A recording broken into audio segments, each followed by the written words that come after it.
Mao din ni ang gitawag na pasa technique. Kaning pasa technique dili ninyo ni makita sa uban, sa kuwara ninyo ni makita. Kaning pasa technique pasabot ana mo na siya pasalak technique. Ug mao na siya kanang ako ang gidabok ana kuha na siya kanang green leaves ba nga kanang kuan leaves nga green ba o then dire nabot naman ta dire sa palaya ug mo na akong palaya F1 din na siya F1 kabalo mo kung sa F1 kanang pinunitan variety ano siya pinunitan nga variety ug ako na siyang gipat kay balas man guni amo dire so gipat na ko na para nga kuan siya ba kanang maka super science gud siyang nutrients mo na siya ni-apply ko og kuan nutrients so muna siya muna gawas dira ug muna gawas sa akong mga garden kaya siya lingaw-lingaw ra na nako kay kaning wala tay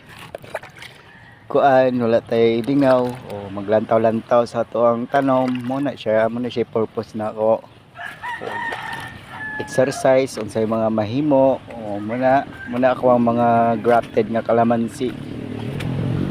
kanang mga siling nga 100 years na daw dram ang bunga daw dram kadagko o muna siyang mga flower na ako mga sako na magulang ug ako ra nang gigalam ug may nalang gud ni nga tanom lang atong hilig bulak kaysa atong hilig is mag-adik-adik suyop ug katol nga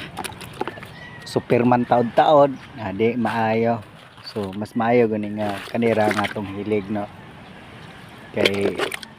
layo pa ta sa kadaot so makadapang pa ta sa atong environment so diring napita is muna siya nag-apply na ko og labhang o durog na animal manure nga akong gimix so muna siya kay 100 years na stock so